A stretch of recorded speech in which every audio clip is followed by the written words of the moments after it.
Hello everyone. इस video में हम लोग क्लास 8 का metals and non metals chapter जो है बेटा वो डिस्कस करने जा रहे हैं। चैप्टर में हम लोग मेटल्स और नॉन मेटल्स के बारे में डिटेल में पढ़ेंगे। तो सबसे पहले इस वीडियो में हम लोग कुछ जो फिजिकल प्रॉपर्टीज है मेटल्स और नॉन मेटल्स का उसके बारे में जानेंगे और उसी बेसिस पे मेटल्स और नॉन मेटल्स के बीच का डिफरेंस को भी समझने का कोशिश करेंगे। तो सबसे पहले कुछ मेटल्स और नॉन मेटल्स से रिलेटेड जो इंपॉर्टेंट फैक्ट्स है, टर्म्स है और कुछ आइडियाज़ हैं उसको हम लोग समझते हैं, जो कि हमारा सिलेबस के लिए बहुत ही इंपॉर्टेंट है। तो पहले वो समझ लेते हैं और उसके बाद हम लोग जो नॉर्मल क्राइटेरिया है डिफरेंशिएशन का between metal and non metals का वो सारा चीज़ समझेंगे। तो देखते हैं। Out of the 94 naturally occurring elements 70 are metals and about 24 are non metals. Totally naturally occurring elements, ये बात समझिए। नेचर में टोटली कितना एलिमेंट्स है पहले ये समझिए। 118, पहले ये आप कहीं पे लिख लो।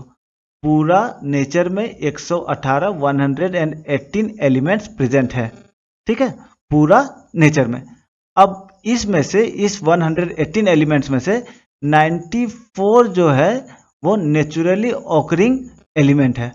बात समझ रहे हो? बाकी बचा हुआ 24 एलिमेंट जो है बेटा वो सिंथेटिक एलिमेंट्स आप उसको बोल सकते हो, जो कि एक न्यूक्लियर रिएक्शंस के दौरान बना था या फिर बनाया गया था, ऐसा समझ लो। तो 94 एलिमेंट्स जो है ना बेटा ये पहले से हमारा अर्थ में प्रेजेंट था और बाकी इसमें से बचा हुआ जो 24 एलिमेंट्स है ये समझ लो न्यूक्लियर रिएक्शन के दौरान एक आप समझ लो कि सिंथेटिक मतलब खुद से बनाया हुआ एलिमेंट है, ऐसा समझ लो आप। ये सब एलिमेंट जो है वो न्यूक्लियर रिएक्शन के दौरान बना था, ठीक है। अब ये जो 94 एलिमेंट्स है जो कि नेचुरली ऑकरिंग है, प्राकृतिक में पहले से प्रेजेंट था, इनमें से 70 एलिमेंट जो है बेटा वो मेटल्स है और 24 एलिमेंट जो है वो बेटा क्या है, वो नॉन मेटल्स है। क्लियर है? कोई कोई बुक में बेटा यहाँ पे 92 और यहाँ पे 22 लिखा हुआ मिलेगा, वो पुराना एडिशन का बुक होगा। फिलहाल अभी तो 94 नेचुरली ऑकरिंग एलिमेंट्स है, वो सॉरी 94 नेचुरली ऑकरिंग एलिमेंट्स में से 70 जो है वो मेटल्स है और 24 जो है वो नॉन मेटल्स है। आगे देखिए, some elements show properties of both metals and non metals. कुछ ऐसे भी एलिमेंट्स हैं जो कि मेटल्स और नॉन मेटल्स दोनों के प्रॉपर्टीज को शो करते हैं और इस तरह के एलिमेंट्स को हम क्या बोलते हैं, ऐसे एलिमेंट्स को हम मेटेलॉइड्स बोलते हैं, ठीक है। तो एलिमेंट्स को हम लोग कितना भाग में बांट सकते हैं, 3 भाग में बांट सकते हैं। एक होगा आपको मेटल, दूसरा होगा नॉन मेटल और तीसरा होगा आपको मेटेलॉइड्स। क्लियर है? चलिए अब देखिए आगे। Only some metals like gold, silver, platinum are found in the free state. Free state का मतलब क्या होता है? फ्री स्टेट मतलब ये अपने एलिमेंटल फॉर्म में पाए जाएंगे। मतलब गोल्ड कैसा मिलेगा हमको? गोल्ड जहां पर भी मिलेगा हमको उसमें सिर्फ गोल्ड ही रहेगा, गोल्ड के साथ कोई दूसरा एलिमेंट इसके साथ कंबाइंड नहीं रहेगा। जैसे कि गोल्ड ऑक्साइड हो गया, गोल्ड नाइट्रेट हो गया, इस तरह का हमको देखने को नहीं मिलेगा। गोल्ड, सिल्वर, प्लेटिनियम ये सब बहुत लेस रिएक्टिव होते हैं, बहुत कम रिएक्शन शो करते हैं, इसी कारण ये अपने फ्री स्टेट में पाए जाते हैं। कभी भी कोई एलिमेंट अगर हम लोग को बोला जाएगा कि अगर फ्री स्टेट में पाया जाता है तो ऐसा आप एज्यूम कर सकते हो कि वो मोस्टली कैसे होंगे, मोस्टली लेस रिएक्टिव होंगे, ये कम रिएक्शन करते हैं दूसरे एलिमेंट्स के साथ। आगे देखिए, most metals are found in the combined state as oxides, sulphides, carbonates, silicates ETC. और अधिकतर जो एलिमेंट्स है वो सब कंबाइंड स्टेट में पाए जाते हैं क्योंकि उनका रिएक्टिविटी जो होता है वो थोड़ा सा गोल्ड, प्लेटिनियम, सिल्वर ये सबसे थोड़ा सा हाई होता है, जिस कारण से ये किसी न तो किसी दूसरे एलिमेंट के साथ रिएक्ट करके ऑक्साइड, सल्फाइड, कार्बोनेट या फिर सिलिकेट्स वगैरह के फॉर्म में हम लोग को मिलते हैं।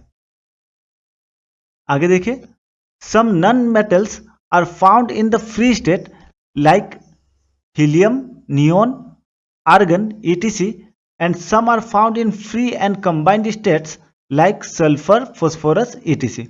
बोला गया कुछ ऐसे नॉन मेटल्स होते हैं, कुछ ऐसे नॉन मेटल्स होते हैं जो कि फ्री स्टेट में पाए जाते हैं, जैसे हीलियम हो गया, नियोन हो गया, आर्गन हो गया, ये सब क्या बेटा, ये नॉन मेटल्स है। और कौन सा नॉन मेटल? नॉन मेटल देखो बेटा तीनों स्टेट में पाए जाते हैं, सॉलिड, लिक्विड और गैस, तीनों में पाए जाएंगे नॉन मेटल्स, ठीक है। तो यहाँ पर हीलियम, नियोन और आर्गन क्या, तीनों गैस है बेटा। ये तीनों क्या है? तीनों जो है बेटा वो गैस है। नियोन भी गैस है, हीलियम भी गैस है और आर्गन भी क्या है बेटा, ये भी गैस ही है। और कैसा गैस है? तो इस तरह का गैस को हम लोग नोबल गैस बोलते हैं। क्या बोलते हैं इसको? हम लोग नोबल गैस बोलते हैं क्योंकि ये किसी दूसरे एलिमेंट्स के साथ रिएक्ट नहीं करते हैं। और हमेशा फ्री स्टेट में पाए जाते हैं। और कुछ जो होते हैं नॉन मेटल्स, वो क्या करेंगे, वो दूसरे एलिमेंट्स के साथ रिएक्ट करके कंबाइंड फॉर्म में पाए जाते हैं, जैसे कि सल्फर रिएक्ट कर जाता है, फास्फोरस रिएक्ट कर जाता है। ये दूसरे एलिमेंट्स के साथ रिएक्ट करके कंबाइंड फॉर्म में हम लोग को देखने को मिल सकते हैं, जिसको हम लोग क्या बोल देते हैं, जिसको हम लोग कंपाउंड्स बोलते हैं। जब ये किसी दूसरे एलिमेंट के साथ अगर केमिकली कंबाइन कर जाएगा तब उसके बाद इसको हम लोग कंपाउंड बोल देते हैं। तो उसको सल्फर नहीं बोलेंगे, जैसे अगर सल्फर ऑक्सीजन के साथ रिएक्ट कर जाता है तो सल्फर ऑक्साइड बोल देंगे या फिर सल्फर डाइऑक्साइड बोल देंगे, है ना। तो अब हम लोग कुछ इंपॉर्टेंट टर्म्स समझने की कोशिश करते हैं मेटल्स और नॉन मेटल्स चैप्टर से रिगार्डिंग। तो सबसे पहला जो टर्म बेटा वो मेटलर्जी है। मेटलर्जी क्या है, तो मेटलर्जी एक प्रोसेस है जिसके थ्रू हम लोग मेटल्स को एक्सट्रैक्ट कर सकते हैं उनके कोर से, और साथ ही साथ उनका प्यूरिफिकेशन करेंगे। ठीक है, मेटल्स को उनके ओर से निकालने का प्रोसेस और उनका प्यूरिफिकेशन का प्रोसेस को एक साथ हम लोग क्या बोल देते हैं, मेटलर्जी बोल देते हैं, या फिर उनका साइंस को बोलो कि ये एक तरीका है जिस तरीका से हम लोग मेटल्स को हम लोग उनके ओर से निकालते हैं और उनका प्यूरिफिकेशन करते हैं। ठीक है, नेक्स्ट टर्म बेटा मिनरल्स। मिनरल्स आप लोग पहले भी सुन चुके होंगे। मिनरल्स को हिंदी में हम लोग खनिज बोलते हैं। और ये क्या है, ये नेचुरली ऑकरिंग सब्सटेंस है जिनमें एक या एक से अधिक एलिमेंट प्रेजेंट रहेगा, या फिर हम बोल सकते हैं कि उनका कंपाउंड जो होगा वो प्रेजेंट रहेगा। ठीक है, मिनरल्स क्या है, मिनरल्स जो है वो नेचुरली ऑकरिंग सब्सटेंस है जिनमें एक या फिर एक से अधिक एलिमेंट जो होगा बेटा वो प्रेजेंट रहेगा, या फिर आप बोल सकते हो अगर ये एलिमेंट जो है वो केमिकली बाउंडेड रहेगा तो उसी को हम लोग कंपाउंड्स बोल देते हैं। तो वो कंपाउंड्स इसमें प्रेजेंट रहेंगे। ठीक है, मिनरल्स में। आगे देखते हैं और क्या होता है। तो ore is a mineral from which one or more metals can be extracted profitably. अब बोला कि और क्या है, तो और एक तरह का बेटा, यहाँ पे हम लोग को और वर्ड मिला था। और जो है क्या वो एक तरह का मिनरल है। ठीक है, और इसमें एक या फिर एक से अधिक मेटल जो होगा वो प्रेजेंट रहेगा, और उस मेटल को हम लोग प्रॉफिटेबली एक्सट्रैक्ट कर पाएंगे। मतलब उनको जब हम लोग एक्सट्रैक्ट करेंगे, जब उसको हम निकालेंगे माइनिंग करके ओर्स को निकालते हैं, तो उसके बाद जो मेटल हम लोग को मिलेगा बेटा वो मेटल हमको प्रॉफिट देना चाहिए। ये नहीं कि मेटल को निकाल लिए, एक्सट्रैक्ट करके माइनिंग किए और उसके बाद जो मेटल को हम लोग बेचे फिर जब, तो हमको प्रॉफिट नहीं हुआ, उल्टा लॉस हो गया, तब उसको और हम लोग नहीं बोलेंगे, तो वो बेनिफिट का चीज़ नहीं हो गया। ठीक है ना। तो ओर्स क्या है, ओर्स एक तरह का मिनरल है जो कि कहाँ रहता है, जो कि धरती के अंदर प्रेजेंट है, और इसको हम लोग एक्सट्रैक्ट करेंगे, तब एक्सट्रैक्ट करने का एक या एक से अधिक मेटल्स हम लोग को देखने को मिलेगा, उससे हम लोग को ऑब्टेन होगा, और इसको एक्सट्रैक्ट करने के बाद जब हम लोग बेचेंगे तो इससे हम लोग को प्रॉफिट भी मिलना चाहिए, तभी हम लोग उसको क्या बोलेंगे, और बोलेंगे। अब जो मेटलर्जिकल जो प्रोसेसेस है, ये मेटलर्जिकल प्रोसेस मतलब वो प्रोसेस जिससे हम लोग मेटल्स को उनके ओर से ऑब्टेन करते हैं और उसको प्यूरिफाई करते हैं। इसको तीन भाग में बांटा गया है। पहला है कंसंट्रेशन ऑफ द ओर, दूसरा है रिडक्शन, और तीसरा है रिफाइनिंग। ये तीनों प्रोसेस के बाद ही हम लोग को मेटल जो है वो प्योर फॉर्म में बेटा ऑब्टेन हो जाता है।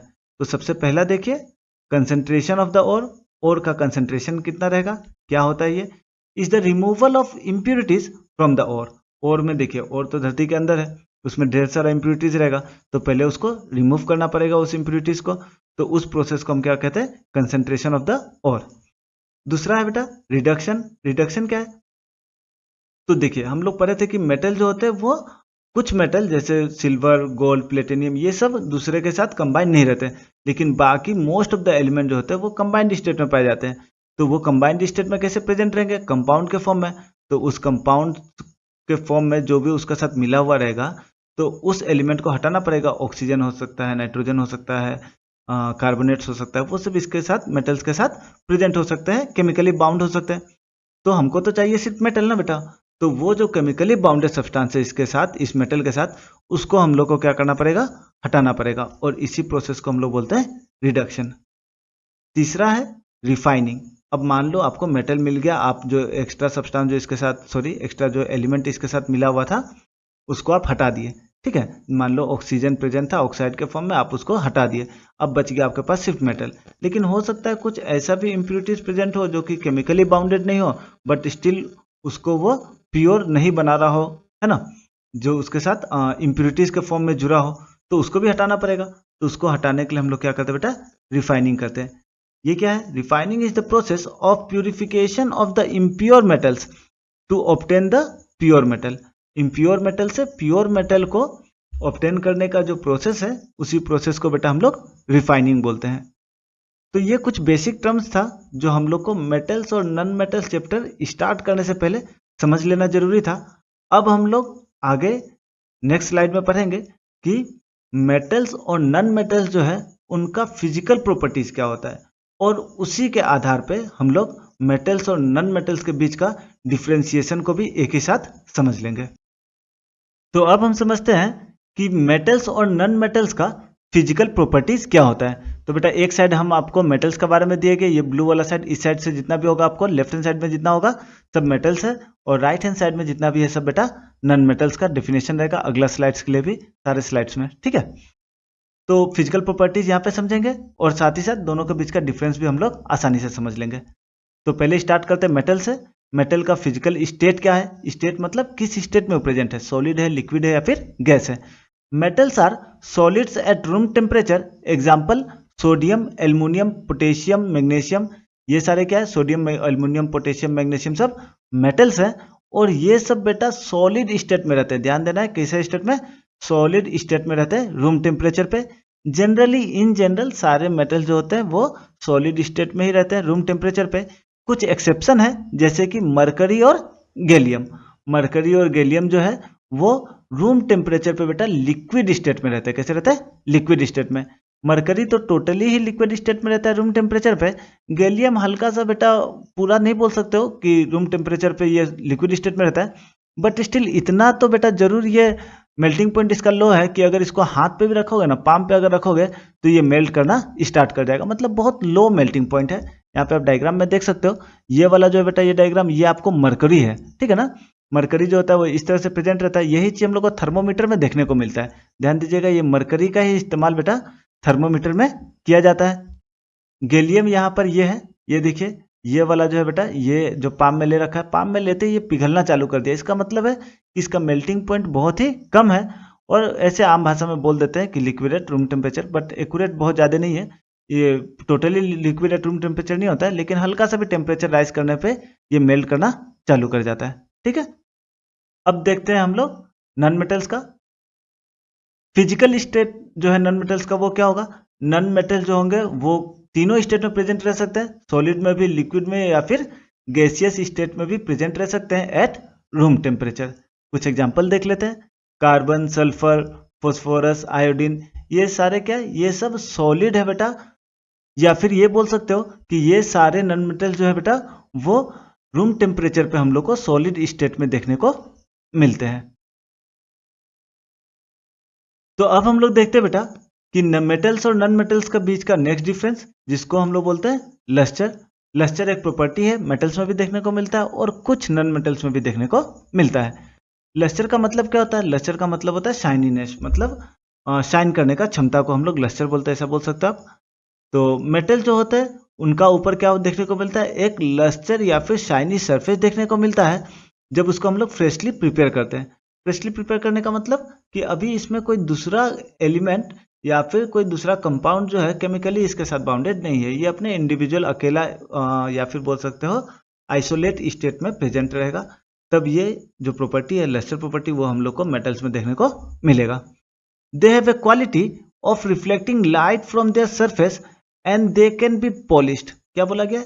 इनका पास क्या है? इनका पास एक प्रॉपर्टी है कि वो लाइट को रिफ्लेक्ट कर पाएगा।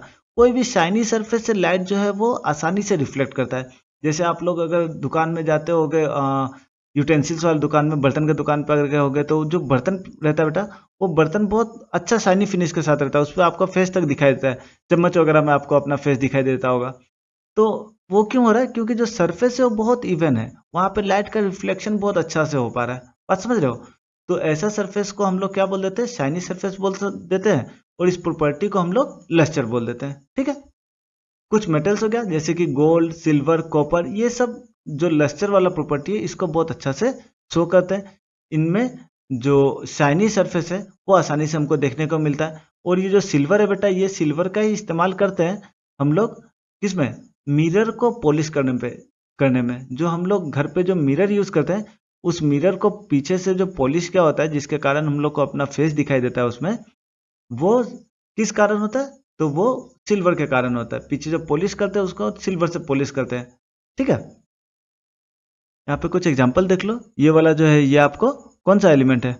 ये बेटा कॉपर है। ठीक है ना, कॉपर इस तरह का रिफ्लेक्टिंग सरफेस, यहाँ पे तो था क्रम्बल किया हुआ है, बट स्टिल ये लाइट का अच्छा रिफ्लेक्शन कर रहा है कि नहीं। नेक्स्ट देखो गोल्ड। गोल्ड भी बहुत अच्छा एक लस्ट्रस एलिमेंट है, या फिर लस्ट्रस मेटल बोलो, जिसके कारण लाइट का रिफ्लेक्शन बहुत अच्छा होता है। अब देखिए बेटा नन मेटल्स के केस में, नन मेटल जो होते हैं वो लस्ट्रस होते हैं कि नहीं? तो नन मेटल जो होते हैं वो जनरली लस्ट्रस नहीं होते। इनका जो सरफेस होता है वो बहुत अच्छा शाइनी सरफेस नहीं होता है। यहाँ पर हम लोग को लाइट का रिफ्लेक्शन जो है वो देखने को नहीं मिलेगा। क्यों नहीं देखने को मिलेगा? क्योंकि सरफेस जो है वो अनइवन है, वो शाइनी सरफेस नहीं है, इसलिए लाइट का रिफ्लेक्शन देखने को नहीं मिलेगा। बट कुछ एक्सेप्शंस हम लोग को देखने को मिलता है, जैसे कि डायमंड और आयोडीन। डायमंड और आयोडीन दोनों क्या है? दोनों नन मेटल्स हैं, बट स्टिल ये दोनों डायमंड और आयोडीन जो है वो क्या करते हैं? वो शाइन करते हैं। Non metals have dull appearance. इनका जो एपियरेंस होगा वो कैसा होगा? डल होगा। मतलब कि ये लाइट को क्या करेंगे? लाइट को रिफ्लेक्ट नहीं करेंगे, या फिर करेंगे भी तो ये अनइवनली रिफ्लेक्ट करेंगे, जिसके कारण शाइनी सरफेस देखने को नहीं मिलेगा। जैसे कि एग्जांपल में देख लो कि सल्फर हो गया, फॉस्फोरस, कार्बन, ये सारे क्या है? ये सब नन मेटल्स है, और इनका सरफेस जो है वो लस्ट्रस नहीं होता है, और ये लाइट को भी रिफ्लेक्ट नहीं करते हैं। यहाँ कुछ एक्सेप्शन था बेटा, जैसे कि डायमंड और आयोडीन। डायमंड और आयोडीन का आप डायग्राम देख लो। ये वाला जो है बेटा ये आपको आयोडीन है, ठीक है ना, ये आपको आयोडीन है, और देख करके आप लोग को लग रहा होगा कि ये आसानी से क्या कर पा रहा है? लाइट को रिफ्लेक्ट कर पा रहा है, जो कि एक एक्सेप्शनल केस हो गया नन मेटल्स के लिए। डायमंड उससे भी बड़ा एक एक्सेप्शनल केस है, ये तो आप लोग सबको पता होगा, ये डायमंड है ना। डायमंड जो है वो एक एक्सेप्शन है लस्टर का नन मेटल्स में, जो कि नन मेटल होने के बावजूद भी ये कैसा सरफेस प्रोवाइड करता है? ये एक शाइनी रिफ्लेक्टिंग सरफेस प्रोवाइड करता है। तो ये दोनों आयोडीन और डायमंड जो हो गया वो बेटा नन मेटल्स में क्या हो गया? एक्सेप्शन हो गया, जो कि लस्ट्रस सरफेस प्रोवाइड करता है। तो बेटा हमारा जो नेक्स्ट प्रॉपर्टी है वो है मेलिबिलिटी। मेलिबिलिटी क्या है? तो मेलिबिलिटी एक प्रॉपर्टी है मेटल्स का, जिस प्रॉपर्टी के कारण जब हम लोग मेटल्स को बीट करते हैं तो वो पतला शीट में बेटा बदल जाता है, ठीक है ना। और इसी प्रॉपर्टी के कारण मेटल्स को हम लोग आसानी से शीट में बदल करके और उसको रोल कर सकते हैं। जैसे कि आप लोग एल्युमिनियम फॉइल्स वगैरह देखते होंगे, आपके घर पे होगा एल्युमिनियम फॉइल, जिसमें हम लोग रोटी वगैरह को लपेटते हैं, तो कितना पतला होता है? बहुत पतला होता है। और आपका एल्युमिनियम का जो आपका वेसल्स है वो कितना मोटा है? वो तो बहुत मोटा है। तो वो मोटा सा वेसल को पीट पीट करके और उसको क्या कर देते हैं? शीट में बदल देते हैं, ठीक है ना। तो ये प्रॉपर्टी सिर्फ मेटल्स में देखने को मिलता है। अगर नन मेटल को इतना पीटोगे, थोड़ा भी पीटोगे नन मेटल को, अगर हम लोग हैमर से मारेंगे नन मेटल को, तो वो ब्रिटल कर जाता है बेटा, वो बिखर जाता है। लेकिन मेटल्स में ऐसा नहीं है। मेटल्स में जितना ज़्यादा इसको बीट करेंगे उतना ये पतला होते जाएगा। तो ये मेटल्स का प्रॉपर्टी है मेलेबिलिटी, जिसमें मेटल्स को बीट करने पे वो बेटा शीट्स में चेंज हो जाता है। एल्युमिनियम, कॉपर, जिंक, ये सबको आसानी से हम लोग बीट करके और इसको क्या कर सकते हैं बेटा? शीट्स में बदल दे सकते हैं। जैसे कि यहाँ पे बस एक इलस्ट्रेटिव डायग्राम है। यहाँ पे ये हथौड़ा से, हैमर से हम लोग कोई एक मेटल है उसको जब हम लोग बीट करेंगे तो उसको आसानी से हम लोग पतला सा शीट में बेटा इसको हम लोग चेंज कर दे सकते हैं, ठीक है ना। तो बेटा ये बस एक इलस्ट्रेटिव डायग्राम है, जिसका मदद से हम लोग समझ पा रहे हैं कि कोई एक हैमर से अगर हम किसी एक मेटल को, अगर मेटल का कैसा भी आकार रहेगा, कोई भी शेप का रहेगा, उसको जब हम लोग बीट करेंगे तो वो किस में बदल जाएगा? वो एक रेगुलर या फिर इवन शीट में बेटा बदल जाएगा, ठीक है। अब देखते हैं कि मेलिबिलिटी का नन मेटल्स पे क्या असर होता है। तो नन मेटल्स जो होते हैं बेटा वो नन मेलिएबल होते हैं। नन मेलिएबल का मतलब कि इसको जब हम लोग बीट करेंगे तो ये केस में नहीं बदलेगा, ये बेटा शीट्स में कन्वर्ट नहीं होगा। इनमें क्या हो जाएगा? ये ब्रिटल कर जाएंगे। क्या कर जाएंगे? ब्रिटल कर जाएंगे। ब्रिटल करने का मतलब ये ब्रेक कर जाएंगे, टुकड़ा टुकड़ा में बिखर जाएंगे, ठीक है ना। जब इन पे हम लोग क्या करेंगे? हैमरिंग करेंगे। मतलब इसको अगर हथौड़ा से मारे तो ये क्या हो जाएगा? ये छोटा छोटा टुकड़ा में बिखर जाएगा, ना कि ये फैल करके पतला शीट बनेगा। जैसे कि एग्जांपल में आप कोल को ले सकते हो, कोयला वगैरह को मार के देख लो, कोयला टूट जाता है। ऐसा तो नहीं है कि कोयला का प्लेट बन जाएगा, है कि नहीं। सल्फर, फॉस्फोरस, ये सब क्या होता है, ये सब पे जब हम लोग हैमर से फोर्स लगाते हैं, इसको जब हैमरिंग करते हैं तब क्या होता है, ये बेटा ब्रिटल कर जाता है। एग्जाम्पल देख लो यहाँ पे, ये हमारा चौक है। चौक भी एक तरह का क्या बेटा, नन मेटल है। और जब हम लोग चौक को अगर तोड़ते हैं, इस पर जब प्रेशर लगाते हैं तो चौक का आकार नहीं बदलता है।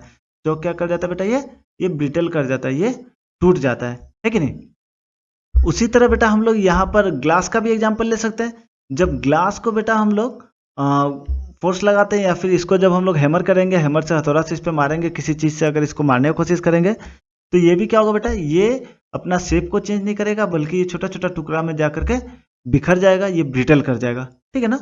तो मेटल जो होते हैं उनको, उन पे मेलेबिलिटी का असर होता है, वो मेलिएबल होते हैं। और नन मेटल जो होते हैं बेटा, वो नन मेलिएबल होते हैं। तो अब हम लोग नेक्स्ट प्रॉपर्टी देखते हैं, जो कि है डक्टिलिटी।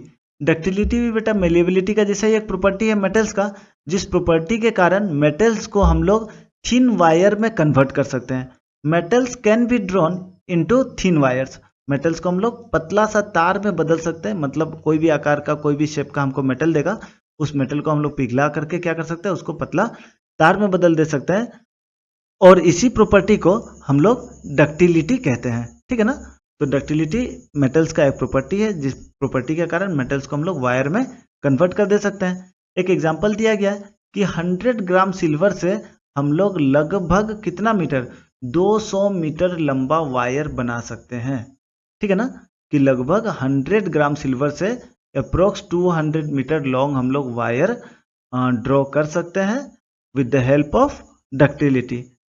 वहीं अगर नन मेटल का बात किया जाए, तो नन मेटल जो है बेटा, वो क्या है, वो डक्टाइल नहीं है। मतलब इनको हम लोग क्या नहीं कर सकते, इसको हम लोग वायर में कन्वर्ट नहीं कर सकते हैं, ठीक है ना। जैसे मान लो कि सल्फर हो गया, तो सल्फर को हम लोग उसको पिघला नहीं सकते पहले तो, और पिघला करके फिर उसको थिन वायर में कन्वर्ट करना ये पॉसिबल नहीं है। इसीलिए जो नन मेटल्स होते हैं बेटा, वो क्या होते हैं, वो नॉन डक्टाइल होते हैं, या फिर नॉट डक्टाइल बोल दो, जो कि डक्टिलिटी को शो नहीं करते हैं, ठीक है ना। यहाँ पे आप डायग्राम में देख सकते हो, ये कॉपर का एक बड़ा सा आपको पीस समझ लो।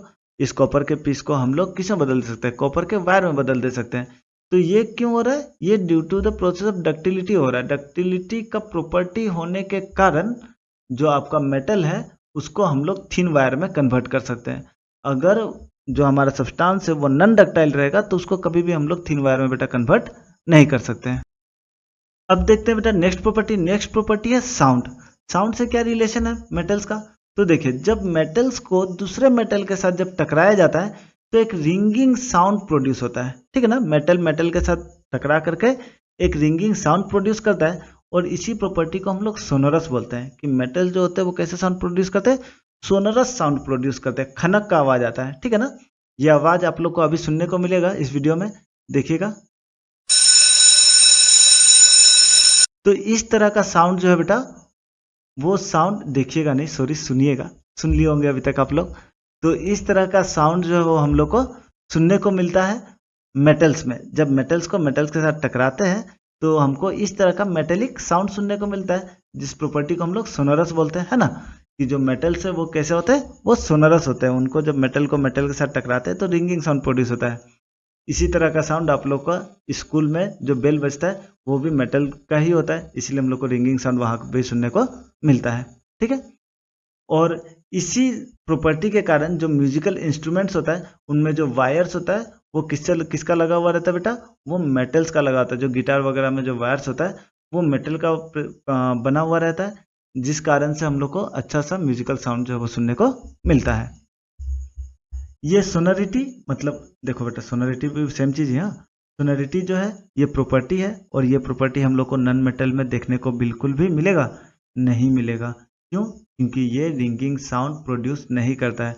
ये किस तरह का साउंड प्रोड्यूस करता है, तो ये एक भारी भरकम सा साउंड प्रोड्यूस करता है, जैसे कि ईंट से ईंट को टकराते हैं, लकड़ी को काटते समय, या फिर इस तरह का साउंड सुन लो आप। तो इस तरह का जो बेटा साउंड है, ये साउंड हम लोग को कब सुनने को मिलेगा, जब नन मेटल्स आपस में टकराएंगे। और जब मेटल्स आपस में टकराएंगे तो कैसे साउंड सुनने को मिलेगा, इस तरह का साउंड मेटल्स आपस में टकराने पे सुनने को मिलता है, ठीक है ना। तो मेटल्स और नॉन मेटल्स के बीच का जो डिफरेंस है, जो हमारा फिजिकल प्रॉपर्टीज का डिफरेंस है, उसमें साउंड भी बहुत बड़ा फैक्टर काम करता है। ठीक है, तो बेटा हमारा नेक्स्ट टॉपिक है कंडक्शन। कंडक्शन में बेटा हीट और इलेक्ट्रिसिटी दोनों को ले लो। मेटल जो होता है वो generally good conductor of heat and electricity होते हैं। क्यों? क्योंकि इनमें बेटा फ्री इलेक्ट्रॉन्स प्रेजेंट होता है। इसके बारे में हम वीडियो के एंड में बताएंगे आप लोग को, फ्री इलेक्ट्रॉन्स के बारे में। तो पहले समझिए कि जो मेटल्स होते हैं उनमें कंडक्शन कैसा होता है। तो generally good conductors of heat and electricity, लगभग सारे मेटल जो होते हैं वो इलेक्ट्रिसिटी और हीट का अच्छा कंडक्टर होते हैं। क्यों? क्योंकि इनमें फ्री इलेक्ट्रॉन जो होता है वो प्रेजेंट होता है। ये बात ध्यान में रखिएगा। नेक्स्ट देखते हैं, सिल्वर और कॉपर जो है वो टू बेस्ट कंडक्टर्स है। ठीक है, हीट और इलेक्ट्रिसिटी दोनों का। बेटा गोल्ड भी है, लेकिन गोल्ड का हम लोग ज़्यादा इस्तेमाल नहीं करते हैं। सबको पता होगा गोल्ड बहुत महंगा है, इसीलिए गोल्ड का ज़्यादा इस्तेमाल बेटा नहीं किया जाता है। लेकिन ऐसा नहीं है कि गोल्ड अच्छा कंडक्टर नहीं है, इलेक्ट्रिसिटी का बेस्ट कंडक्टर है गोल्ड। ठीक है ना, यहाँ पर सिल्वर और कॉपर से भी आगे है गोल्ड, बट स्टिल उसका नहीं इस्तेमाल करते हैं। अगर किसी का पैसा है तो लगवा लो घर पे गोल्ड का तार, बट स्टिल वो नहीं होने वाला है। ठीक है ना, कॉपर और सिल्वर का भी तार हम लोग इस्तेमाल नहीं करते। आप लोग देखते होंगे कॉपर का यूज करते हैं क्योंकि जो बजट फ्रेंडली है वो कॉपर ही है और ज़्यादा अवेलेबिलिटी है इसका हमारा एनवायरनमेंट में, इसीलिए इसका हम लोग यूज करते हैं। बट ऐसे बोल देते हैं कि दो बेस्ट कंडक्टर अगर बोलेंगे तो सिल्वर और कॉपर। गोल्ड का इस्तेमाल बेटा हम लोग सेटेलाइट्स वगैरह में करते हैं। आगे देखिए, relatively lead and bismuth are poor conductor of heat and electricity. यहाँ पर भी बेटा एक एक्सेप्शन देखने को मिल गया। ये एक्सेप्शन वाला चीज़ ध्यान में रखिएगा। मेन चीज़ तो सभी पढ़ लेते हैं, एक्सेप्शन भूल जाते हैं। तो एक्सेप्शन में क्या है? एक्सेप्शन में लीड और बिस्मथ नाम का दो हमारा मेटल है जो कि अच्छा कंडक्टर नहीं है हीट और इलेक्ट्रिसिटी का। ठीक है, अब देख लेते हैं नॉन मेटल के केस में यहाँ पे कंडक्शन कैसे काम करता है। तो non metals are usually poor conductors of heat and electricity. Non metals जो है वो हीट और इलेक्ट्रिसिटी के पुअर कंडक्टर है। यहाँ पर ऐसा नहीं है कि 100% वो कंडक्ट नहीं करते हैं। कुछ ऐसे भी नॉन मेटल्स है जो कि कंडक्ट करते हैं, लेकिन मोस्टली नॉन मेटल जो है वो कंडक्ट नहीं करते हैं हीट और इलेक्ट्रिसिटी। यहाँ पर भी बेटा कुछ एक्सेप्शन देखने को मिलता है। तो बेटा यहाँ पर नॉन मेटल्स के केस में कार्बन जो है वो अपने गैसियस फॉर्म में या फिर ग्रेफाइट के फॉर्म में गुड कंडक्टर ऑफ इलेक्ट्रिसिटी का तरह बिहेव करता है। ये इलेक्ट्रिसिटी को बेटा क्या करने देगा? ये कंडक्ट करने देगा। ठीक है ना, अच्छे से इलेक्ट्रिसिटी को पास करने देगा। और ये एक क्या बन जाता है? ये एक एक्सेप्शन बन जाता है नॉन मेटल्स का। तो ध्यान में रखना है, नॉन मेटल्स का एक्सेप्शन कौन सा है? कार्बन का ग्रेफाइट फॉर्म जो है वो नॉन मेटल का एक एक्सेप्शन है जो कि इलेक्ट्रिसिटी को क्या करने देता है बेटा? कंडक्ट करने देता है। ठीक है, यहाँ पर एक एक्टिविटी देख लेते हैं छोटा सा। यहाँ पर देखिए, ये ज़्यादा क्लियर अगर दिखाई दे रहा होगा तो ठीक है, नहीं तो आप लोग थोड़ा सा ब्राइटनेस बढ़ा लीजिएगा फ़ोन का। देखिए यहाँ पे ये जो सेरेमिक जो हम लोग यहाँ पर इस जगह पे एक सेरेमिक या फिर आप कोई भी दूसरा एक नॉन कंडक्टर को अगर इंसुलेटर को अगर हम लोग लगा देते हैं तो क्या होगा? जो करंट का इलेक्ट्रिसिटी जो है वो हमारा ब्लॉक हो जाएगा। क्या हो जाएगा? इलेक्ट्रिसिटी बेटा, ये इलेक्ट्रिसिटी जो होगा वो ब्लॉक हो जाएगा और जिस कारण से हमारा जो बल्ब है वो ग्लो नहीं करेगा। और वहीं पर ये जो देखो बेटा यहाँ पे सेरेमिक वॉल का इस्तेमाल किया गया है। कोई भी एक जैसे हमें चीनी मिट्टी होता है ना, उस तरह का कोई चीज़ का अगर इस्तेमाल कर रहे होंगे तो वो करंट को पास नहीं करने देगा, जिसके कारण इलेक्ट्रिसिटी पास नहीं होगा और बल्ब जो है वो ग्लो नहीं करेगा। बट उसके जगह अगर हम लोग कोई एक कंडक्टर का इस्तेमाल करते हैं, ये बेटा ये इंसुलेटर है। ठीक है ना, ये इंसुलेटर है, कोई भी इंसुलेटर है। और ये हमारा क्या है? ये हमारा अगर कंडक्टर रहेगा, ये अगर हमारा कंडक्टर रहेगा तो कंडक्टर के कारण क्या होगा? कंडक्टर जो है वो इलेक्ट्रिसिटी पास करने देते हैं, जो कि जनरली किसका प्रॉपर्टी है? जो कि जनरली मेटल्स का प्रॉपर्टी है। ठीक है ना, और इंसुलेटर जो है जो कि करंट को पास नहीं करने देगा, जो कि जनरली नॉन मेटल्स का प्रॉपर्टी है। तो जब हम लोग नॉन मेटल को यहाँ पे रखेंगे, जो हमारा बैरियर है उसमें अगर नॉन मेटल को रखेंगे तो करंट पास नहीं होगा, जिसके कारण जो हमारा बल्ब ग्लो नहीं करेगा। और वही अगर बैरियर के जगह पे अगर हम लोग मेटल को रख देंगे जो कि एक तरह का कंडक्टर है, तो क्या करेगा? ये करंट को पास करने देगा और बल्ब जो है हमारा वो ग्लो होने लगेगा। यहाँ पे आप एक बार देख लो डायग्राम में कि जैसे ही हम लोग क्या कर रहे हैं, यहाँ से जैसे ही आपका क्या बोलते हैं की जो है वो आकर मिला, जैसे ही की आकर के ज्वाइन हुआ वैसे ही करंट पास होना चालू हो गया, है ना। और यहाँ पर ये वाले केस में, इंसुलेटर वाले केस में, जैसे ही की ज्वाइन हुआ फिर भी क्या नहीं हुआ, फिर भी बल्ब जो ग्लो करना स्टार्ट नहीं हुआ। ठीक है, तो यहाँ तक हमको लगता है आप लोगों को जो physical properties of metal and non metal है ये अच्छे से समझ में आ गया होगा। अभी बात कर रहे थे हम लोग कि फ्री इलेक्ट्रॉन्स का, है ना, कि फ्री इलेक्ट्रॉन्स शुरू में बोले थे आप लोग को कि इसके बारे में हम लास्ट में बता देंगे, तो आ गए वीडियो के लास्ट में। अब हम लोग को जानना है कि फ्री इलेक्ट्रॉन्स क्या होता है ना।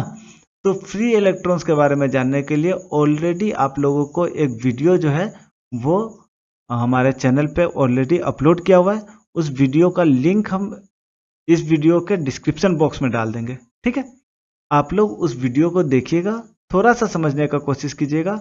बढ़िया से एकदम सिंपल भाषा में अच्छे से डिटेल में एक्सप्लेन किया हुआ है कि किस तरह से एलिमेंट्स को हम लोग मेटल्स और नॉन मेटल्स में डिफ्रेंशिएट करते हैं on the basis of their electrons.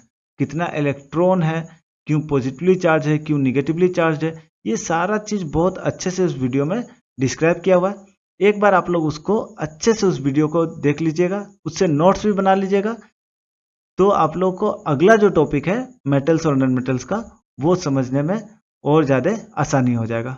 ठीक है, तो बेटा इस वीडियो को हम लोग यहीं पे एंड करते हैं और नेक्स्ट वीडियो आप लोग को जल्द ही इस वीक के एंड में मिल जाएगा।